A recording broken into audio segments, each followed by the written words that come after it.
Also, what he had written in this booklet, it was initially an article, really represented a breakthrough in economic theory, which demonstrated that, or the necessity and nature of the price system in allocating resources. Okay, for once, we had a clear idea of why it was important to society, to civilization even, to have a price system.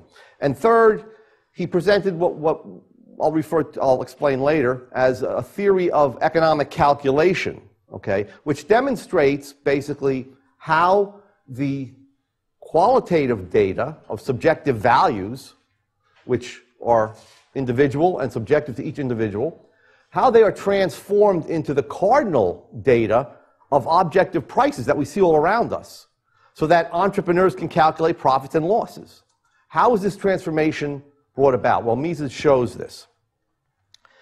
Now, let me just talk a little about the debate over socialism before Mises wrote this article.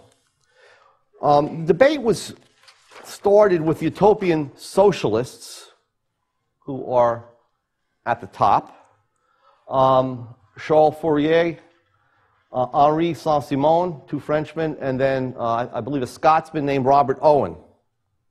And each one of them had a different plan on how to reorganize society. They treated society as men on a chessboard that they could simply move around. Let me, for example, mention what Fourier said about social reorganization. Fourier was basically crazy. He believed that the perfect size of a small socialist community, or a socialist community, should be organized in small groups of 160, okay, which sort of was a throwback to the Roman phalanxes, okay, in which the Roman soldiers fought. So he thought this was the perfect number. Why? I don't know. He also believed that once you had socialism, you would have a change in the natural world, too.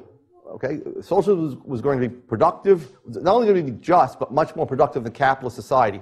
He made statements like, such as the following: the oceans will turn to lemonade.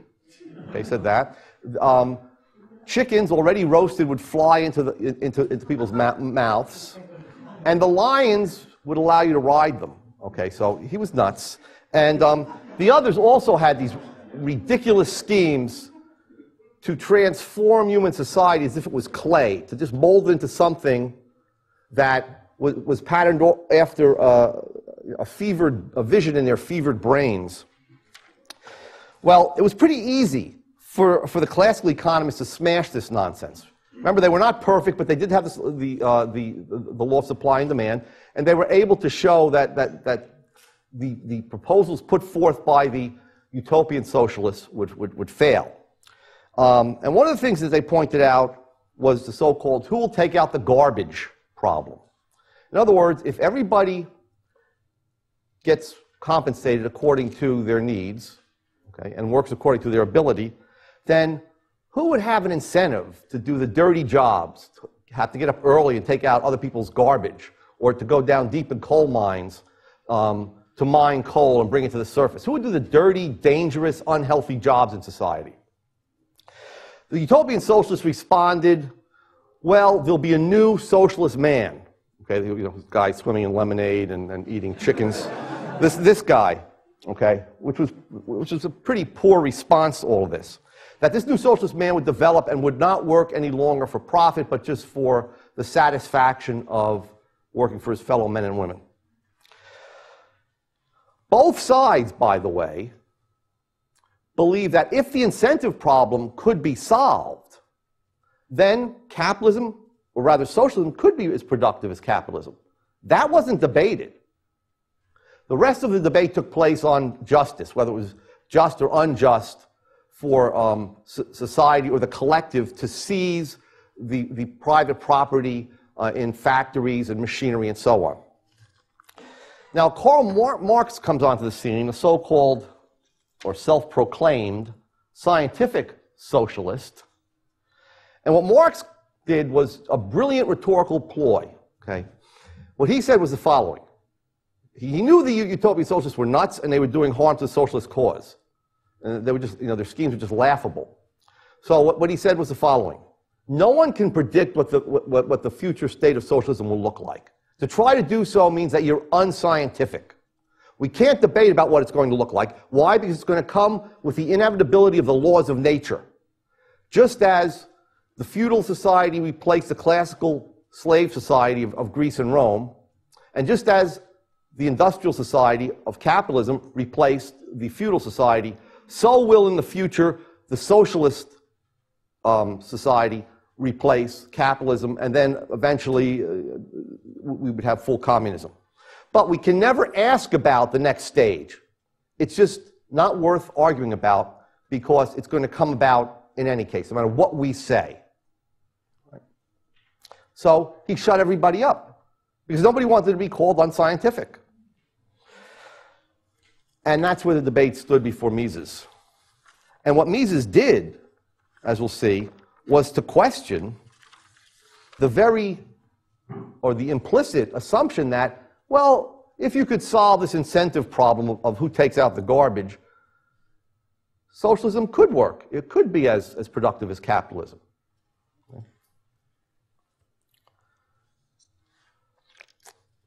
So what was Mises' thesis? Let's start with what he said.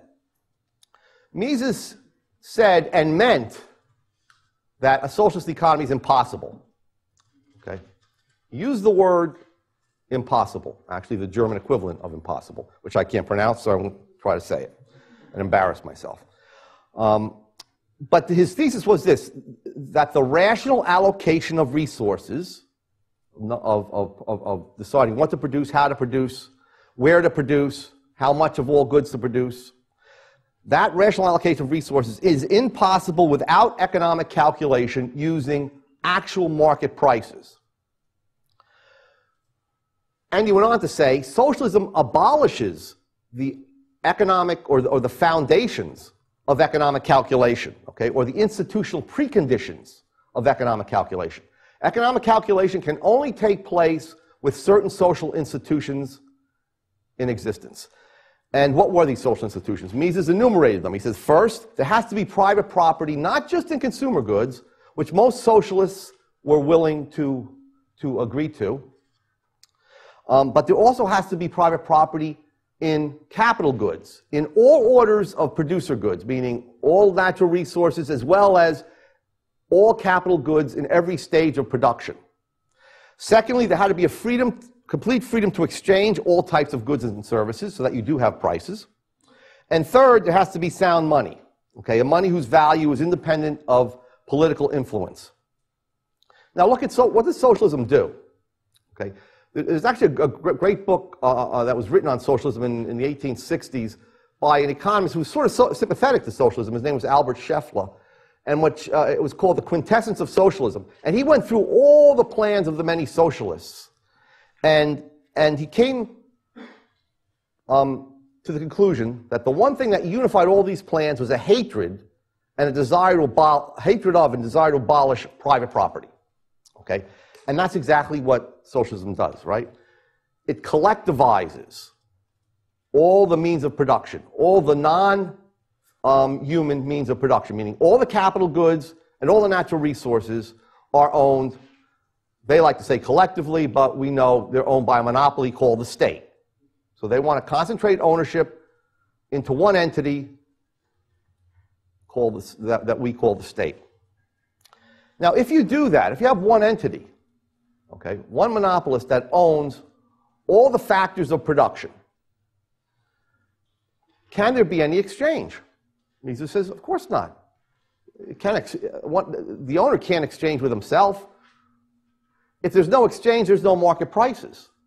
If there are no market prices, there's no way to calculate profits and losses, revenues and costs. No way to have economic calculation, to know what goods are most valuable to consumers. Okay. And also, of course, socialism abolishes, by implication, the freedom to exchange these producers' goods, okay, because one entity owns them. And socialism abolishes money. Okay.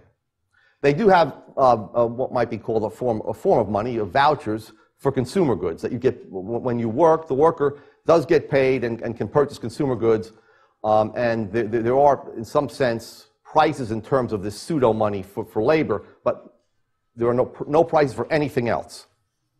So this was Mises' thesis, that without economic calculation, you cannot have an economy, meaning an allocation of resources that meaningfully reflects the most, or meaningfully brings about a pattern of production that produces the most valuable goods from the point of view of the consumers of those goods. Or even from the point of view of the planner himself. Okay? He can't even if he were to decide, if all you people are sort of my pawns, and I'm the socialist planner, even if I said, you know what, I don't care what your preferences are, I'm going to decide how to use these resources, all the resources, let's say, that are available in the United States, as an example.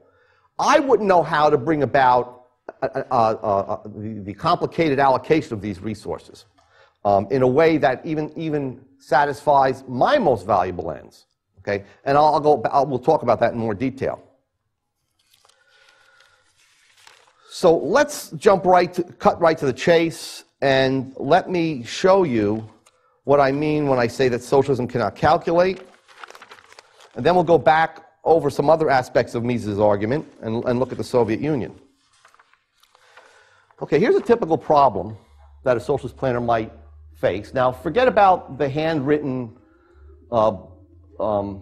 items that are in blue there. Just concentrate on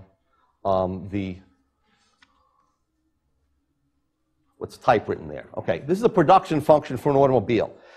Mises never said that the socialist planner cannot obtain the necessary technological information, the necessary engineering skills, and so on. He says that they could easily hire boards of scientists and engineers and get all the information necessary for a sophisticated technological plan for producing any good. So that's not the problem. Technical knowledge is not the problem.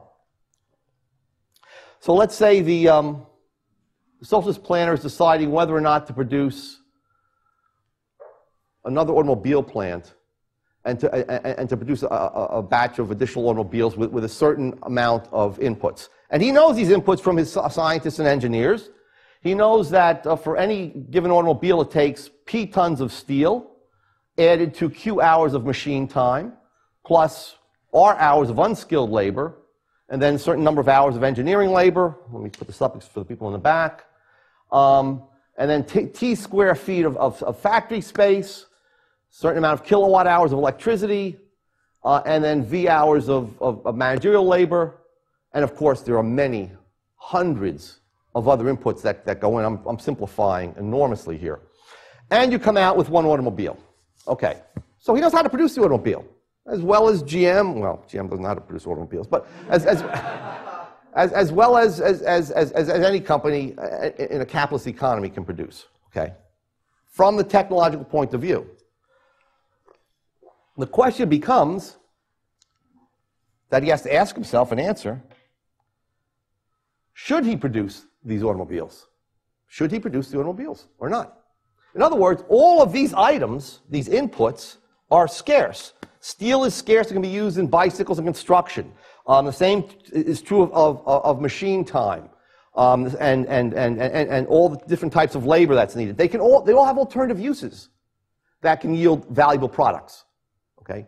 How does he know that this is the most valuable use of that package of resources? Well, he doesn't know the price of the automobile. There are no prices. Or even if there was a price for the automobile, even if it was, let's say, 10,000 labor tickets or something that you get for 10,000 hours of labor time, he can't figure out his cost of production. That's the key point. He doesn't know what his costs of production are. Okay? And these reflect the value of the alternative uses. How do you add up tons of steel with hours of unskilled labor, with square feet of factory space, with kilowatt hours of electricity, and so on? How do you add those things up? They're apples and oranges. You can't add them up. You cannot come up with a unitary figure for cost of production.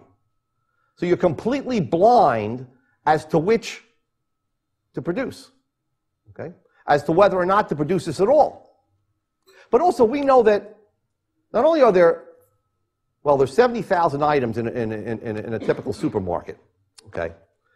So imagine that. I mean, in an economy as complex as the U.S. economy, there are millions of items if you take space into consideration and you include all producers' goods.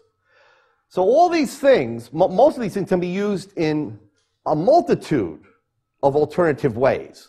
Are we using each of these things in its most valuable use? That's one problem. Should we do it at all? But a second problem is, let's say he decides to do it.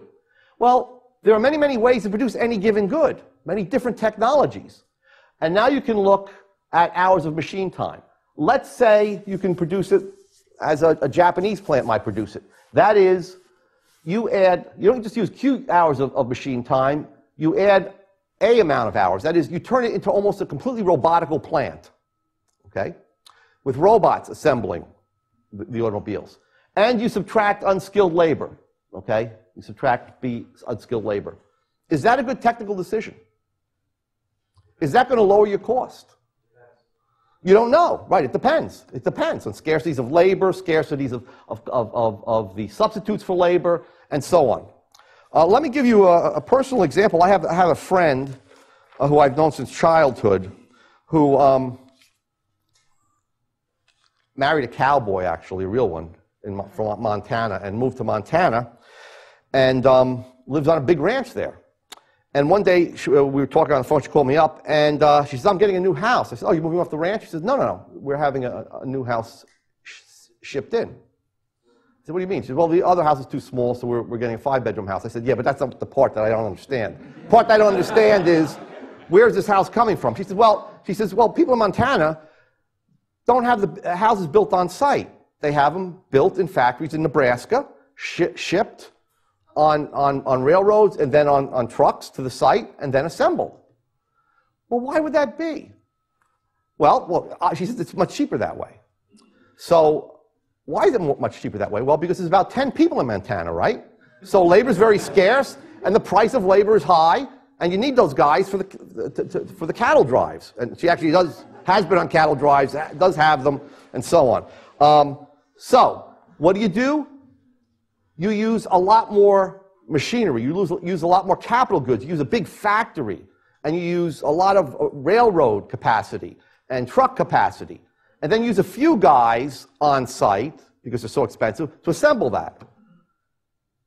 So entrepreneurs in a market economy know how to calculate.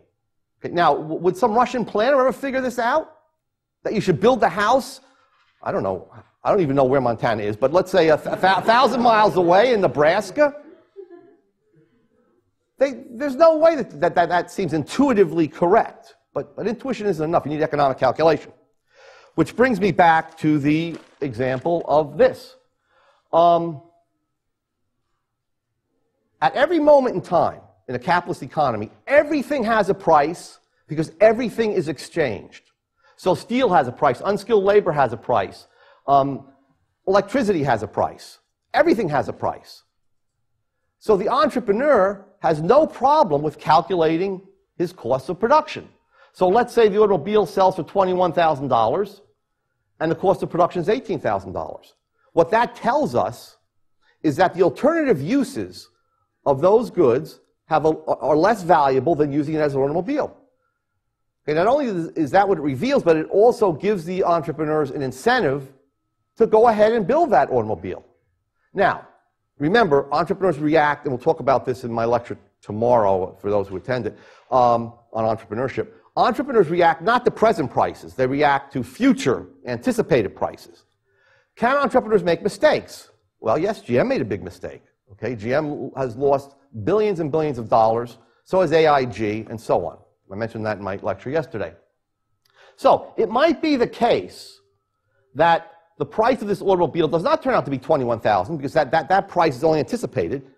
At the end of the assembly process, next year, this new model is going to sell for $21,000, and you're spending $18,000 on resources. It may be $16,000, the automobile. That is, supply and demand might be such that the equilibrium price is $16,000, in which case you've made a mistake.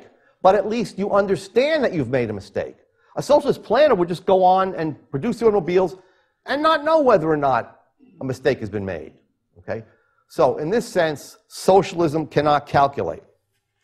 Now, one thing that Mises did not say, some people say, well, you know, you don't need calculation in all types of economies and so on. Well, Mises said, look, in very small economies, in a Robinson Crusoe economy, we have an isolated individual, or in a small family, or in a small tribe or household, you can get along with economic calculation. Not very well, but you can get along with economic calculation. We have very few capital goods, and your basic input is your labor.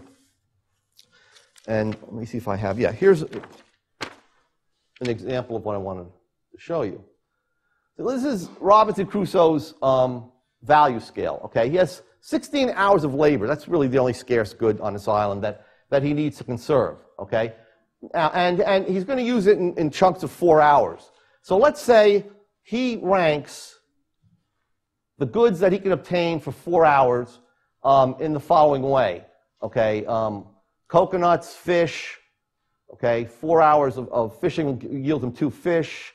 4 hours of picking mushrooms will yield him 3 pounds of mushrooms. 1 sack of berries. Actually, this should be 12 hours up here, not 16. Okay, so he has 12 hours to allocate. Okay, and so let's say he's initially serving his first three eds. Okay, so he's using it to produce coconuts, fish, and mushrooms. Okay, that's his value scale. Now, the point is, let's say he finds out that there are rabbits or some other kind of game on the island, and he'd like to vary his diet and have meat, okay? Does he know the cost of taking those 4 hours and using them to obtain meat? Okay. Well, if the least valuable use of those 12 hours of labor is the 3 pounds of mushrooms, then that becomes the opportunity cost. Okay? If he wants to take 4 hours away from what he's presently doing and shift it to another area of production, then whatever the other area of production is has to yield him something that has greater value than the opportunity cost. Okay? Giving up the lowest valued good of what he's currently producing, and let's say it's the mushrooms. So if the rabbit, if having this meat is worth more than that, okay, directly, subjectively to him, he can then go and hunt, and it will be the correct decision. If it's worth less, well then he will forego the, hunting for the rabbit. Now you can't do this in a socialist economy because you have much more complicated production processes. Okay, there are a variety of types of labor. Okay, let's say in the Soviet Union, a variety of types of goods that can be produced. Almost an infinity of ways of using labor. If you think about the U.S. economy and you put yourself in charge of the U.S. economy, what would you produce? Okay?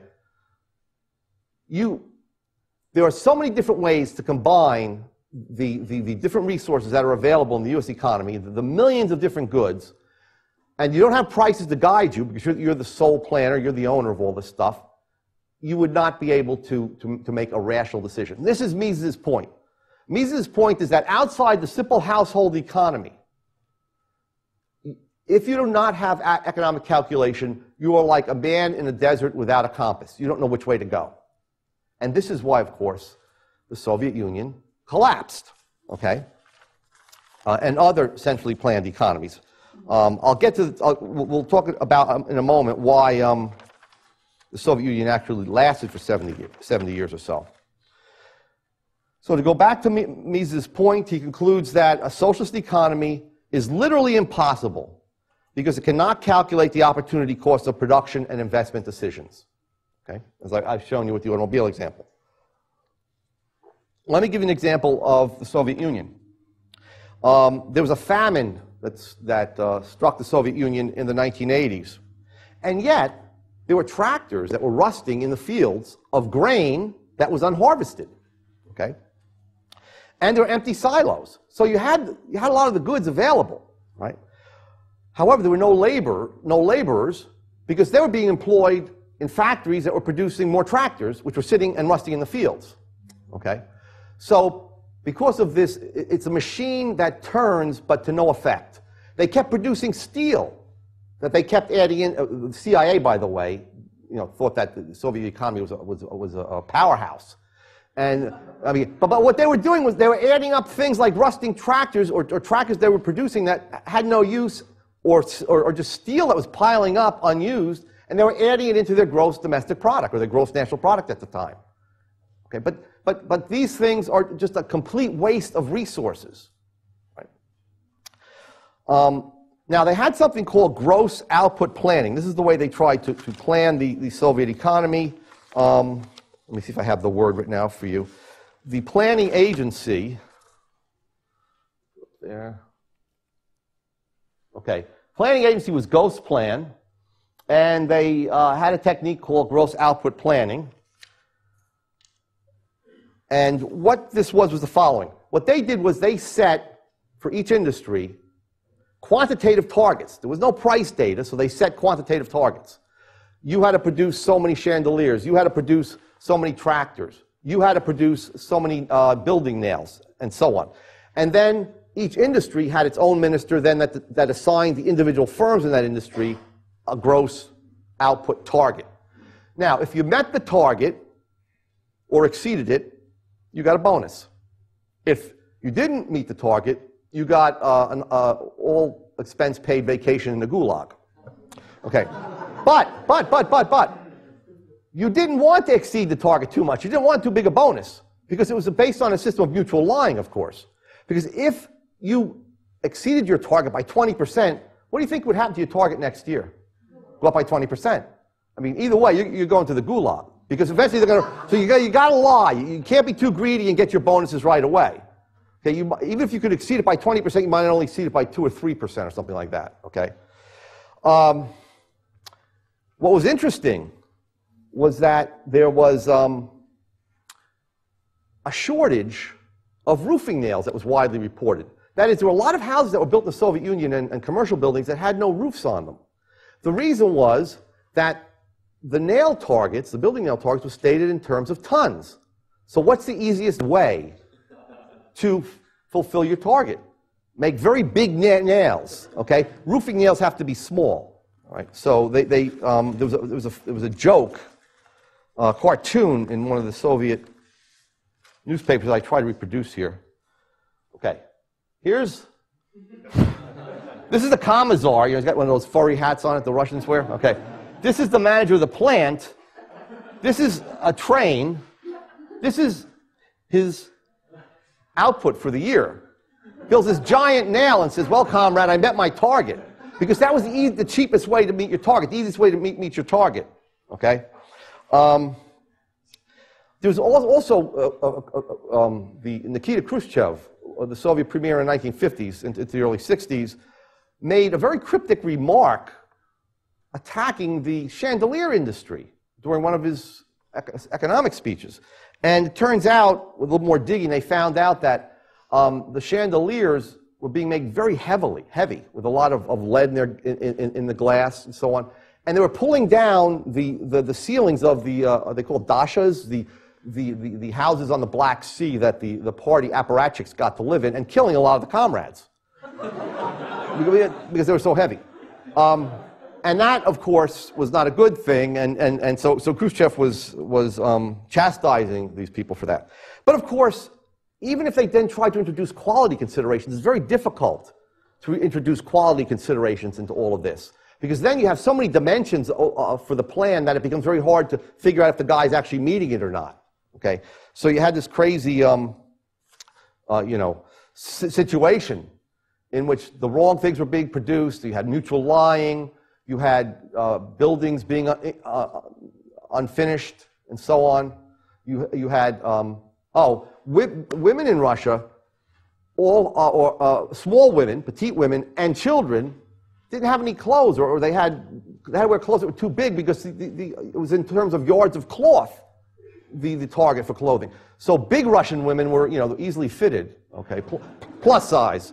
But petite women had problems finding any kind of clothes. And that's why there was such a great black market in American jeans and other kinds of American clothing during the 1980s there, okay? At least they fit. And there was a joke that was often told about when Western economists met their Soviet and Eastern Bloc counterparts, The joke was, well, it goes back to something that Khrushchev said when he was in the gave a talk in the United Nations. He famously took off his shoe and banged it on the table and said, "We will bury you," to the West. And so the Soviet economists, when they would meet with Western economists, would say, "We're going to bury you economically, but we're going to leave Hong Kong so that we can copy their prices." Because it turns out, what the Soviet Union was doing was actually copying Western prices. Now, they weren't prices that reflected their particular conditions of scarcity, but they were at least some prices that gave them an idea of how to at least crudely calculate. Okay? Now, many people say that Mises' impossibility theory is falsified by the fact that the Soviet Union lasted for 70 years. But Mises already answered that objection in his first article. He said, the present Soviet Union, 1920 he knew this, he said, the present Soviet Union isn't a true socialist economy. It's more like the post office in the middle of a capitalist economy, right? The post office is terribly, terribly inefficient, okay? Was even worse before you had the growth of FedEx and UPS and so on. Terribly inefficient, but they could crudely calculate. I mean, they did get the mail delivered, you know, it took a long time and so on. But they got the mail delivered. So Mises' point was that the Soviet Union was using prices from the world economy. They were engaged in selling gold and selling coal and selling electricity abroad and getting hard currency, so they had some prices there. For example, there's a story about the People's Republic of China in the 1950s ordering Sears, tremendous numbers of Sears catalogs to try to use them in their planning agencies. There was a system called BLAT, B-L-A-T, a system of mutual bribery in which if a manager of a plant needed, let's say he needed more lumber of a certain type, and he had an excess of nails or whatever, he would hire a broker, or he'd have one working for him that would go, and there would be exchanges. Okay, so there was a system of these bribed prices. There was also black markets were cropping up, you know, in agricultural goods and in the 1980s, and in, as I said, Beatles records, jeans, and so on. So the authorities didn't crack down on them. They actually allowed these markets to flourish so they could see the prices, okay, and copy them, okay. So Mises pointed out that the only real period of true communism was the war communism period, which went from 1917 to 1921. It was during those 4 years that Lenin tried to actually abolish all prices, all accounting, and to do things simply with just looking at quantities of different things without having a common unit of calculation. And what happened was everything broke down.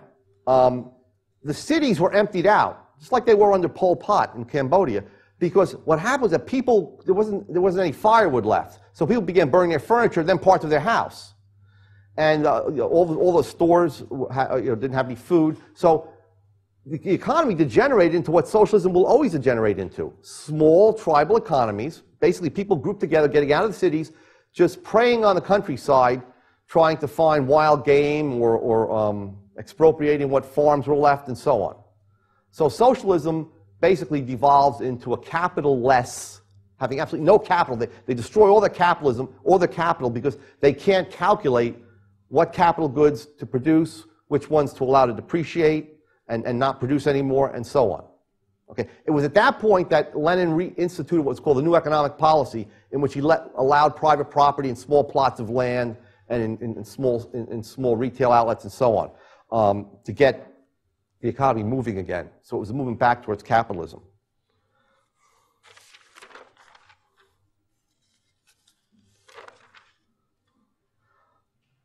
Okay, let me talk a little bit about the socialist response to Mises'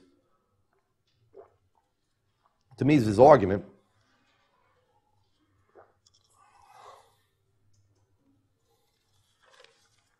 Actually, before I do so, I want to just say a few words about what Mises calls the intellectual division of labor. Let me see if I have it here. And we might also call it the social appraisement process. What Mises points out is this. Look, you cannot impute subjective values back to capital goods, back to labor resources in a complex industrial economy. You have to have prices. Okay? There has to be a way of obtaining or generating cardinal data that is meaningful market prices that can be used to calculate profit, loss, and so on, to decide which investments should be undertaken, which investments should be avoided. So Mises called this appraisement. Okay? It's different from you and I valuing like this clock or this computer. Okay? That's a direct valuation. If we want to trade money for this computer, we'd simply make a direct valuation of how much utility the computer yields us, and on the other hand, how much utility we could get from spending this money on some other alternative. Okay? It's more complicated than that when it comes to trying to find out what is the value of all those inputs that went into producing that computer. You can't figure it out by trying to value each one individually, as I showed you. You need prices. You need the theory of marginal productivity. Marginal productivity can only operate in a market economy. So here's basically what happens. We're all involved in the intellectual division of labor as consumers, producers, and entrepreneurs. And entrepreneurs play the key role. Okay, so you have the entrepreneur in the middle. You have, what is he looking at? Now, the entrepreneur, let's say Bill Gates, Ray Kroc, who was the one who started McDonald's, Stephen Jobs, all of these people, they're not looking at what anybody's doing today. They're not looking at the market today. They're starting from that point, and they're using it as experience. What are they looking at? They're looking at what people will pay for the product they're thinking about producing at some point in the future. Could be 5 years or 10 years in the future. Remember, in 1980, the president of IBM, I think it was Bob Watson, made the statement that IBM had the technology for personal computers, okay? But they didn't get involved initially in producing personal computers. And the reason why was because Watson made the following statement. He said that personal computers will just be a household toy in which people will play games, okay? They will never be widely used in business, right? Stephen Jobs thought otherwise, okay, and started up Apple, and then there were some other companies that began emulating him and producing personal computers. Okay, he produced the Mac. His judgment of the future was right, but there were no personal computers when he made the decision to begin producing them. So what he's looking at is prices in the future. He's taking present trends and trying to appraise. Each entrepreneur tries to appraise what the price of the consumer good they're producing will be in the future. Okay? And they're better or worse at it. Now, on what basis do they do this? They do look at the present prices and market conditions, but they also have to project them into the future. And this is the sort of ineffable, meaning unspeakable or we can't articulate it, element of entrepreneurship in the sense that it's based on someone's individual personality, what they see about the future that the rest of us do not see. And this is what separates a class of entrepreneurs in a real flesh and blood sense from the rest of us, okay?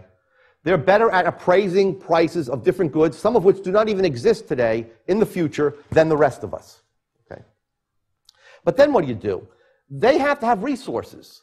So all these entrepreneurs, no matter what they're producing, have to bid, okay? So you have social appraisement and competitive bidding. They all bid for labor and steel and engineering skills and software and the millions of other inputs, so that at the end of the day, the prices of all the inputs, okay, every input has a price, and that price reflects what the whole body of entrepreneurs believe will be their value at some point in the future when the consumer good is finally completed and sold on the market. Okay? So what do we have? At every moment in time, we have a whole structure of prices. Some of those prices are wrong.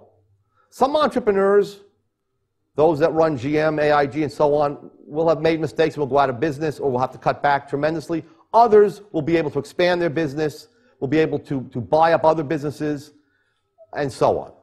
Okay? But the whole thing is that this structure of prices is social. Anybody can, if you want to know whether or not you can produce anything or whether or not it's profitable to produce anything, you can use the prices of today for the various inputs. Okay? You know what you'll have to pay for all these different inputs, and then compare it to what you expect to pay in the future. So the price system is a true social phenomenon in the sense that all of us contribute to it in our roles as consumers or resource owners or even as entrepreneurs, but not one of us can create it out of our heads. Okay? We all contribute to it as individuals. This is a true social phenomenon. So the social appraisement process basically takes subjective values of consumers, transforms them through entrepreneurial appraisement and bidding into real cardinal prices that can be used to calculate profit and loss. This is Hayek called it a marvel. Okay, this is the marvel of the price system. Okay, people sometimes misattribute this to him and say that he called it a miracle, but it is also a miracle in some sense. It's something new under the sun. It's something new that's created not by any one person, but by this intellectual division of labor of all human beings. Okay, now let me get to the criticisms of Mises made by the socialists. They did respond, but they did realize immediately that this was one of the most important articles ever written attacking socialism. Initially, it only appeared in German, so the initial opponents of Mises were German economists, and the state of German economics at the time was very, very low. I mean, a lot of these guys were really stupid. It was the influence of the German historical school, which was anti-theoretical. The first criticism was, well, why do we need prices for? We can just do our accounting in natura, meaning in kind. Okay, so there was actually a fanatical Marxist, Otto Neurath, who said we can account in terms of tons of steel. We can have accounting in terms of tons of steel, kilowatts of electricity, and so on. Okay, well, he doesn't even know the grade school lesson that you can't add apples and oranges. All right, so Mises easily refuted him. In fact, he refuted a lot of these guys in advance in the 1920 article, even before they attacked him. Some Marxists who were a little bit more sophisticated said, but we do have something that's a common unit, and that is not money. That's labor hours. So we'll calculate in labor hours. Again, Mises refuted this very easily. He pointed out that, first of all, labor itself is not homogeneous, right? You can't compare, let's say, the labor of a McDonald's cashier to the labor of a software engineer to the labor of a brain surgeon. You can't compare, even in the same industry, you can't compare, let's say, Kobe Bryant and his labor hour, his 48 minutes of playing basketball with the 48 minutes given to you by the 12th man on the bench. Okay, so even in the same, so these hours are heterogeneous. They really can't be added up. The only similarity between them is semantical. We call them labor hours, but really, to be precise, they're hours of labor of an engineer, hours of labor of a basketball player, and so on. And you have to remember that even the engineers have different quality of labor, and so on. Secondly, it leaves out the contribution of capital. Okay, obviously, labor that works with more capital is much more productive than labor that works with less capital. The reason why the U.S. has a much higher standard of living, let's say, than someone in Taiwan, even though people in Taiwan might work just as hard as the U.S. workers, is because we have more capital per laborer. Okay, our laborers work with more capital and more highly sophisticated forms of capital than do laborers in Taiwan. So capital is scarce and has to have a price. Right? So, and this leaves that out of account. And of course, land is left out of account. So Mises destroyed this objection to his thesis. Finally, some economists, socialist economists, thought they would be very clever, and they said, look, what we're going to do is we're just going to expropriate the owners and the stockholders. We're going to leave the managers where they are. We're going to leave everybody where they are and just tell them, keep doing what you're doing. Okay? Well, first of all, how does that make socialism more productive than capitalism? It certainly doesn't, number one. But number two, that would only be the correct solution if nothing ever changed, if people's tastes never changed, if new technology was never introduced, if new deposits of minerals and oil and so on were never found. Okay? Once you allow change, you have to completely revolutionize the economy. You have to keep changing the capital goods you produce, the consumer goods you produce, the technology you use. All right? And that's where you have an economic problem. If everything tomorrow is like everything today, there is no economic problem. You just do the same thing over and over and over again. But then people are simply just robots or automatons. Okay?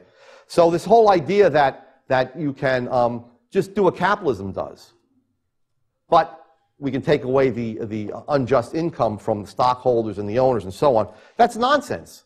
Because that presupposes a static economy in which nothing ever changes. Right?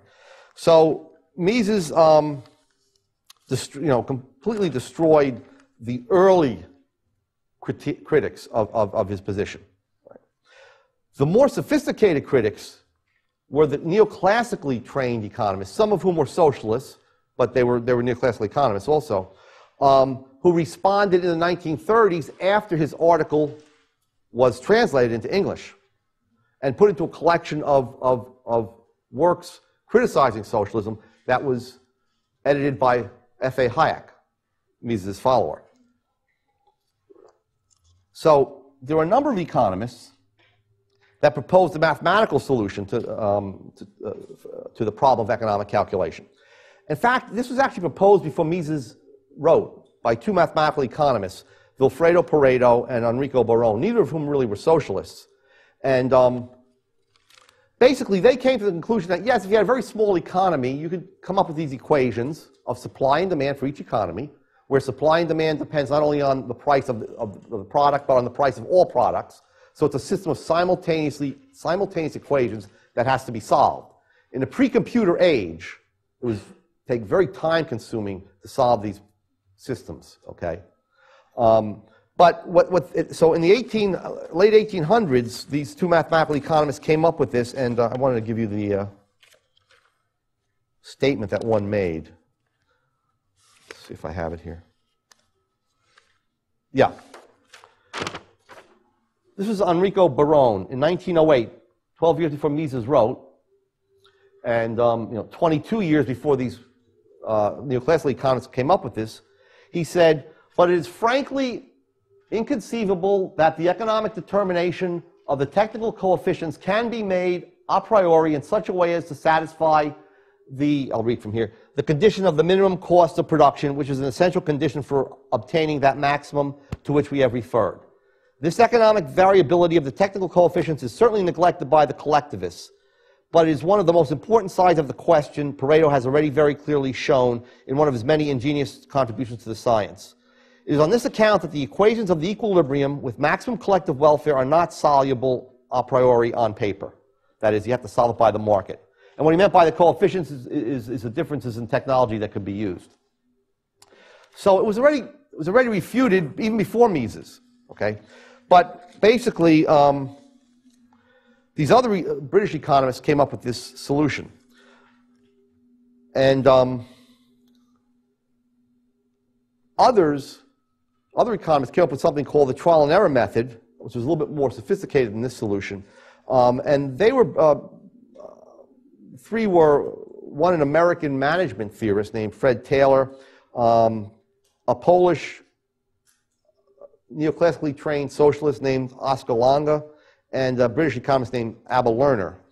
And what they said was the following: let's set up a collective planning board, central planning board, and they'll direct managers of the firms with very simple rules. They'll give them 3 rules. They'll say, look, first of all, make your input and output decisions based on prices that we're going to set. So they're going to initially set arbitrary prices for steel, for rubber, for all the various kinds of chemicals, for everything. Okay, based on these prices, what you should do is you should minimize your cost of production. Okay. And third, every firm should be given a quantity of output to produce so that in that industry, all firms have the same cost of production. Right? Now, how are they going to operate this system? What they were going to do was they were going to set arbitrary prices. If there was a surplus, then they would know the price is too high and they would lower the price. If there was a shortage, if there was a greater demand than supply, they would know that the price was too low and they'd raise the price. Okay? And eventually they claimed that there would be the establishment of a competitive equilibrium. Okay? Now, they actually talked about this, but they always fell back on the fact that this will be a solution like a mathematical solution.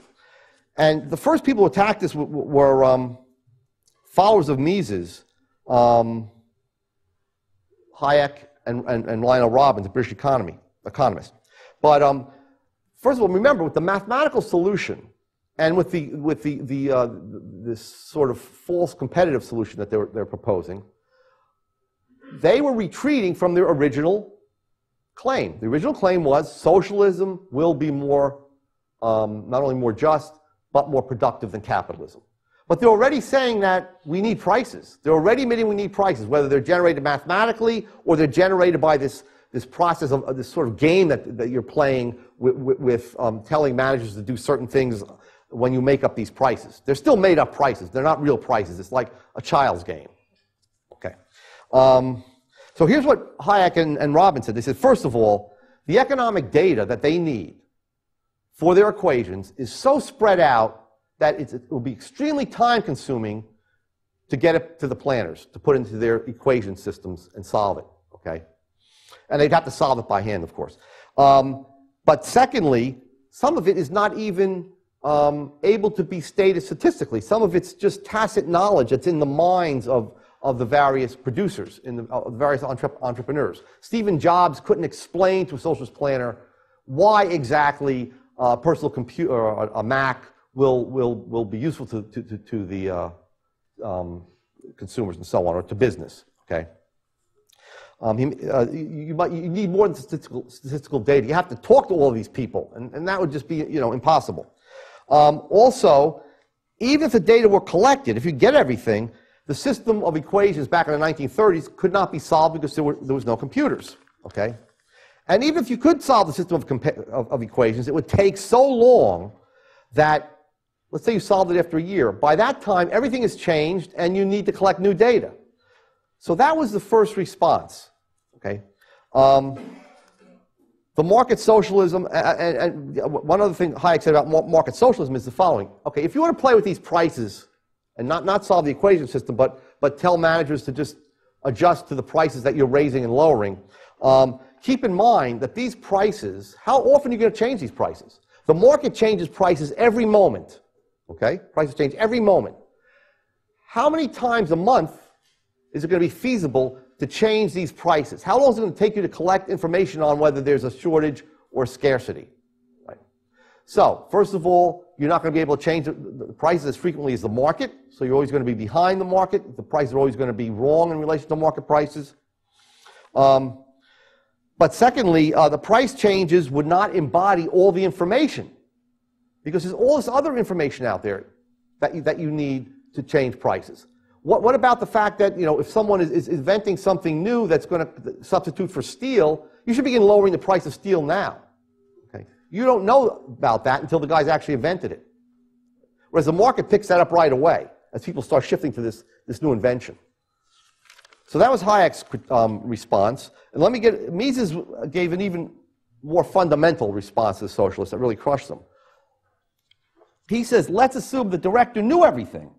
We're going to go further than Hayek. We're going to say that the director knows all of the data that he needs to know. I'll say a board of central planners know all the data. They get together the best scientists and engineers so that they know all the technical knowledge as well as all the individual data about what the available resources are and so on.